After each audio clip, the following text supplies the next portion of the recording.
You're listening to ReachMD XM 157, the channel for medical professionals. Welcome to the Clinicians Roundtable. I'm Dr. Maurice Pickard, your host, and with me today is Dr. Helen Caldicott.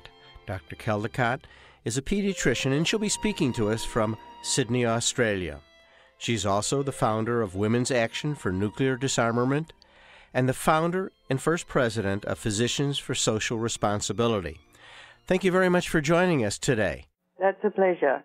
If I can paraphrase one of your books, we'll be discussing what can be done if you love this planet. If I can start out, Dr. Caldicott, what prompted you to become an activist after being so involved in pediatrics and especially with an interest in cystic fibrosis? Well, several things. One, when I was about 14, I read a book called On the Beach by Neville Shute, an Australian author, about a nuclear war that occurred by accident in the Northern Hemisphere, and everyone was annihilated in the world except people in Melbourne, in Australia, because we lived so far south. And gradually the fallout came down to us, and everyone eventually died of acute radiation sickness. And although it was not possible to destroy life on Earth at that time, it soon became possible. So my soul was branded in a way when I was quite young. I then entered medical school aged 17. I took the Hippocratic Oath. I learnt about the Muller experiments with Drosophila, irradiating Drosophila, and the mutations that occurred because of the radiation that were passed on generation to generation. And at that time, 1956, Russia, America, and China were testing weapons in the atmosphere, and there was a very high fallout. And as a young medical student, I couldn't understand why the military in those countries were irradiating the population when we had scientific evidence that radiation-induced mutations in genetic disease and cancer. I tried to do some things at university when I was a student, but no one listened. I then came to live in America from 66 to 69. I had a part-time job in the cystic fibrosis clinic at Harvard then, but I watched an extraordinary situation in a democracy in action, civil rights movement, anti-Vietnam War movement, Martin Luther King and Bobby Kennedy both killed, and Nixon was elected, and I think those years radicalized me and showed me how a democracy can be used to good advantage. And then when I came back to Australia in 69, I found out the French, violating international law, were also testing weapons in the atmosphere in the Southern Hemisphere. And we got a lot of fallout in Adelaide, where I lived in the city. And so I wrote a letter to the paper, and that started the whole thing. So in truth, I was sort of prepared for this just by living my life in the nuclear age.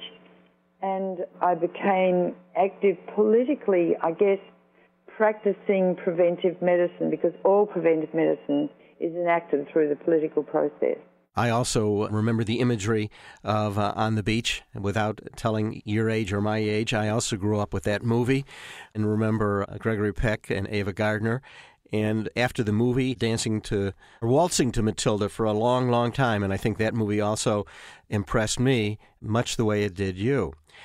Being a physician, do you think a physician has an added responsibility? There are so few physicians who have a voice.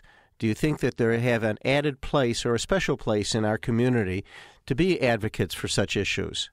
Absolutely. As I go around giving lectures and really educating people about the medical implications of nuclear war and nuclear power, most people have no idea what it means, but physicians do. For instance, I just gave grand rounds at my alma mater at Children's Hospital at Harvard, and many of the people, Mary Ellen Avery and the like, were there that I used to work with. There must have been about 70 or 80 physicians there, and they're absolutely flabbergasted at the data I produced about nuclear power.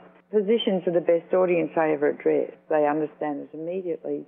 And because we understand it, we can't just stay in our consulting rooms and our labs pretending the rest of the world doesn't exist. For nuclear war, which could still occur tonight, Cold War is not over, the weapons are still there, ready to go, would induce the final epidemic of the human race. And to ignore that is to the detriment of all of our patients. And so we have to deal with both the micro and the macro, for that is our responsibility.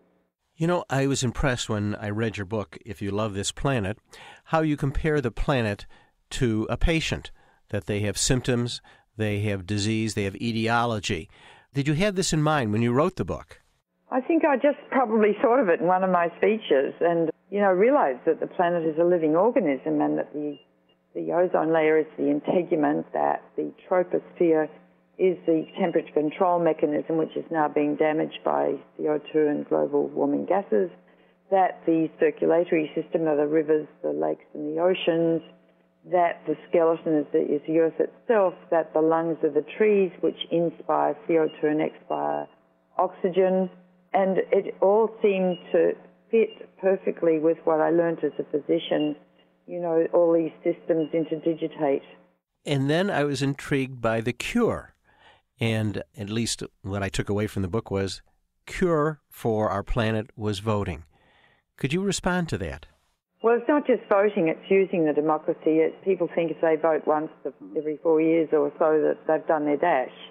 If you live in a democracy, you have a huge moral obligation to use it, and not to use it means that you shouldn't live in a democracy, I believe. Now, in Australia, where our election is coming up in 2 weeks' time, we have to vote. Voting is compulsory, or we get fined $100. Number one. Number two, as I just said, voting isn't enough. And I think what your wonderful President Jefferson once said holds true.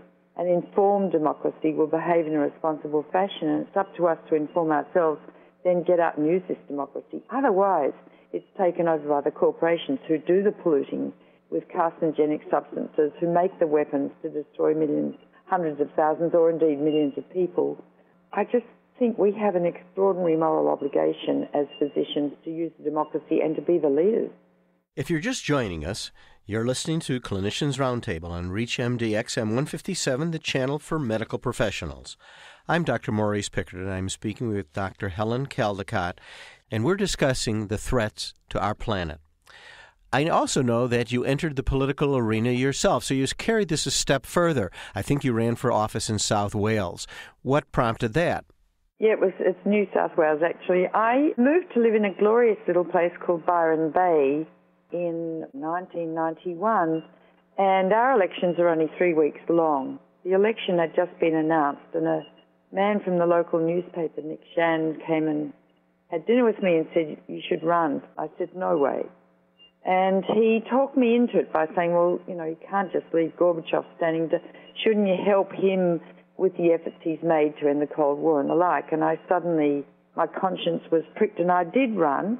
It was a wild and exciting campaign of 3 weeks, and I missed by 600 votes out of 70,000. I would have been the first independent politician in the lower house, in the House of Representatives, ever to have been elected in Australia. However, I didn't make it. You mentioned Gorbachev, and you said the Cold War isn't over, and I think back to Dwight Eisenhower in 1953. He had a speech, Atom for Peace, and it was in our country, and I'm sure the world, it was the first introduction of shifting nuclear energy from the military sector into what has become known as the private sector, and there was an agency, Atomic Energy Agency, set up. Do you think back to that time as an opportunity, and has that opportunity been missed? Well, it wasn't an opportunity. It was a devastating move by Eisenhower. And the reason he did it was that the Manhattan Project scientists felt such guilt having annihilated 200,000 people in a flash of light, or 2 flashes of light, in Hiroshima and Nagasaki. They thought that they could harness atoms for peace, hence nuclear power. Towards the end of their lives, they knew that that was not a good idea because the poisons made in nuclear power plants are the same as those that were released by explosion of nuclear weapons. And I worked with those men quite closely towards the end of their lives, and their guilt was still profound.